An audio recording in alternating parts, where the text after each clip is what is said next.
name is Stephen Rooker from California. I would like to ask Swami Ji about the meaning of Samadhi. Samadhi. And yes. what does this mean in deep concentration? Deep concentration. Samadhi, as you have said, deep concentration. It is a yogic term. In the yoga philosophy, this term is very greatly used. Generally, people in common concentration, they don't use this word. It is especially used for superconscious concentration, concentration on spirit, on eternity. When your mind is deeply concentrated on the idea of eternity, and it becomes absorbed in ecstasy, deep ecstasy and joy, then it is samadhi. Samadhi. Samadhi is needed for every individual. And unless and until the state of samadhi, which brings superconscious experience, is attained, people don't get perfection. They don't get full satisfaction. Human life doesn't become completely blessed. A man may have wealth enough, fame enough, position enough. All these reputations, do not bring that complete satisfaction which one can achieve through samadhi. We respect great masters, spiritual masters. And these spiritual masters like Buddha, Krishna, or you can say Shiva or Christ, Zarathustra, all these great masters attained their wisdom, knowledge through samadhi. Through samadhi. Like you can understand that from the analogy that you may move in the sun all day long, but you are not burnt. But a convex lens brings a small point, and that may bring about a blister. Exactly in the same way, our mind is often scattered. Here, there, is thinking constantly, moving constantly, wandering constantly. Even in sleep, we have so much of dreams. So this wandering mind has to be controlled. And what do we gain by controlling the mind? Because we need to go beyond mind, superconscious, not just mundane, worldly conscious within time and space and personal matter, time, space and situation. So we have to go beyond it. So to go beyond time and space, we need to have samadhi. Samadhi has, according to the yogic philosophy, samadhi has 3 states, 3 practices, actually speaking. One is called dharana, other is called dhyana, other is called samadhi. Dharana, dhyan, samadhi. Dharana means concentration. You are trying to concentrate on certain holy object. For instance, Christ or Krishna, you are concentrating over and over again. So this effort, concentration, is called dharana, holding the mind at a particular idea for a longer time without getting distracted. So this is dharana, practicing. And from dharana, slowly you will develop a sort of interest, a sort of happiness, a sort of joy. The moment you focus your mind on the object of meditation, on the object of concentration, you have a joy. It happens even with secular subjects too. For instance, somebody is interested in reading novels. He takes up an interesting novel, then his mind is enjoyed. He enjoys it and gets concentrated. Somebody works, say somebody is a painter. He starts painting and he gets concentration. So concentration here is more on the eternity, on the holy object, on the divine, which is infinite, which takes you to infinite world. So this effort in the beginning is called concentration, dharana. And when the dharana is matured, everyday's practice, then comes meditation. Meditation means tatra oikotanata dhyanam. Desha bandhasya chittasya dharana. When heart is confined with awareness to a location, spiritual location, then it is concentration, dharana. And when there is a sort of rhythmic flow in it, a flow, a spontaneous flow, then it becomes meditation. And when meditation is deep and the object of meditation is vanished into infinity and you are one with infinity, then comes Samadhi. This Samadhi is superconscious.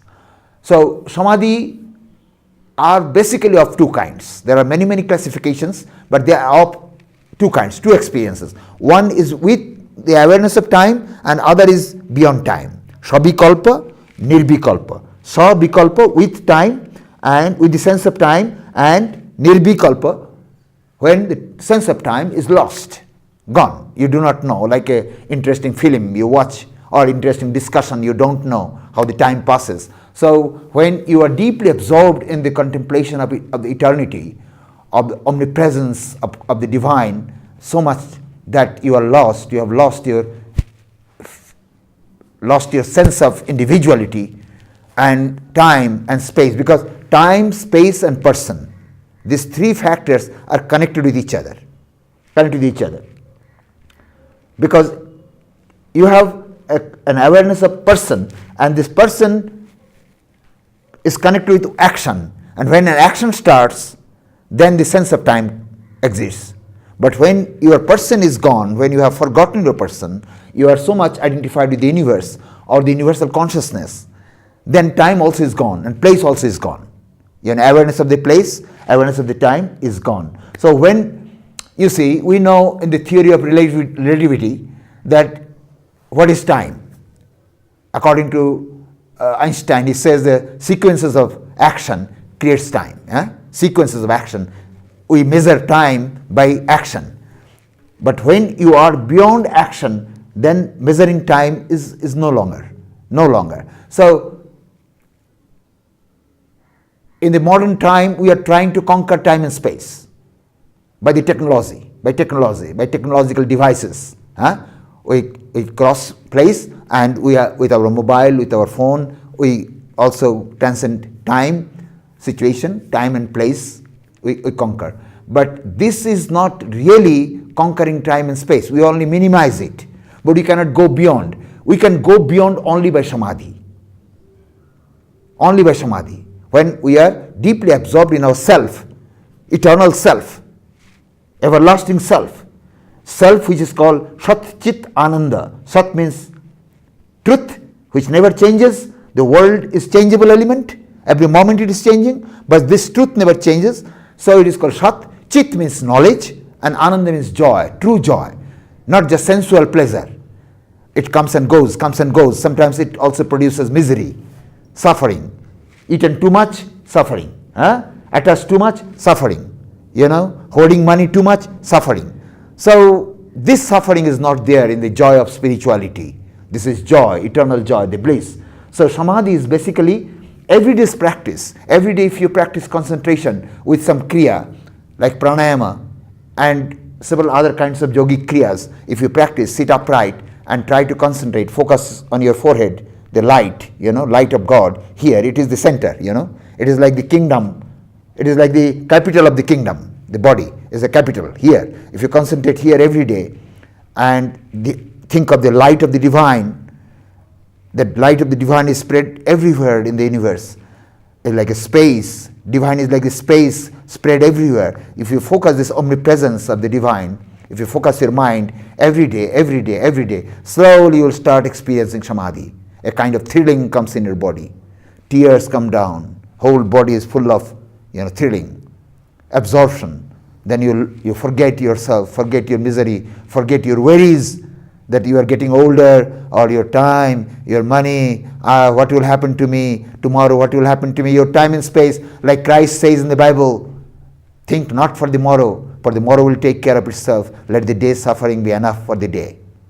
Think not for the morrow. A lot of people suffer thinking of the morrow. What will happen to him, what will go, So the thing that you don't know, thinking on that is useless. Past is past. So present is the moment. In Samadhi, you become really aware of the present, aware of the presence of the divine. Presence of the divine is the real joy. Sat Chit Ananda. The awareness of the truth, awareness of knowledge, that knowledge is wisdom, the wisdom, the eternity, and joy. Incomparable joy, peerless joy, great, infinite joy. And this joy will never bring any kind of negative reaction to you. It will make you all positive, more than positive, beyond negativity and positivity, the existence, the realization of existence. And they say that after realizing this, people are not born here in this world because their desires are all burnt. They may have desires, but the desires don't bind them. Once I was traveling in Haridwar and I went to a ashram. I went to an ashram, and the ashram is called Gita Bhavan. On the wall there are many verses written. So there was a verse in Sanskrit that who is the happiest person in the world? Who is really happy in this world? And the answer was that the person who is struggling for attaining Samadhi is the happiest person. Children also have many worries. They have their school homework and so many kinds of tension and others of tension. But in this Samadhi state, you are like flowing into a river, you're just like flowing. You have nothing to do. You are just flowing like a falcon in the space, gliding all day long. So your soul is gliding in the space of the divine eternity, and you are enjoying yourself, your real existence, which is never assailed with old age, disease or death. This is so to experience deathless state.